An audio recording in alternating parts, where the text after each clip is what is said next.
তো গাইস চলে এসেছি সেই ভয়ঙ্কর বাথরুমের ওইখানে। এখন ভিতরের দিকে আমি তোমাদেরকে দেখাবো যে কি কি জিনিস আছে। তো দেখো এখন।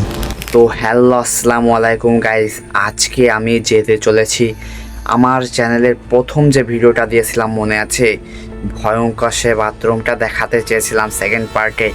আজকে নিয়ে চলে এসেছি সেই সেকেন্ড পার্ট।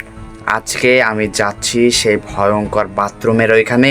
সবাই ভিডিওটা শেষ পর্যন্ত দেখবে। যার যার বুকের পাঠায় বল আছে, যার যার বুকে সাহস আছে শেষে দেখবে, আর যার যার বুকে সাহস নেই শেষে ভিডিও স্কিপ করে এক্ষুনি চলে যাও। তো বাড়ি থেকে আমি এখন রওনা হয়ে গেছি সেই পরিত্যক্ত ভুতুড়ে বাথরুমের উদ্দেশ্যে। গাইস দেখতে থাকুন। এই যে এই রাস্তা দিয়ে আর একটুখানি এগিয়ে গেলে দেখতে পারবো। এখন যেহেতু বৃষ্টির মৌসুম, সেই জন্য রাস্তা একটু একটু কাদা হয়ে গিয়েছে, সেই জন্য এই রাস্তায় মানুষজন ইট বিছিয়ে দিয়েছে। তবে দিনের বেলায় এই রাস্তাতে চলাচল করা যায়, কিন্তু রাত্রিবেলায় ভাই এই রাস্তায় দিয়ে কেউ যেতে পারে না সেই পরিত্যক্ত বাথরুমের জন্য। আর সাইডে একটা পরিত্যক্ত বাড়িও, একটা দুইটা পরিত্যক্ত বাড়ি আছে। তো দেখতে পাচ্ছেন যে আমি সেই বাগানে চলে এসেছি। এই যে কলা বাগান, সেই কলা বাগান। এখন বাথরুমটা হচ্ছে সামনে।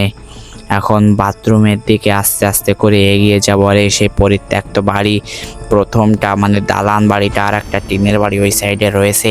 এখন অত কথা না বলে আপনাদেরকে সেই পরিত্যক্ত বাথরুমটা দেখায় চলে এসেছি। সেই পরিত্যক্ত বাথরুমের ওইখানে দেখতে পাচ্ছেন যে দরজা যেটা বস্তা দিয়ে করা সেগুলো ছিঁড়ে গিয়েছে অনেক দিন ধরে। পরিত্যক্ত এই বাথরুম, যে বাথরুমের ভিতর এখান থেকে দেখাতে গিয়ে আমার কেমন ভয় করছে। এখান থেকে কিছু দেখা যাচ্ছে না।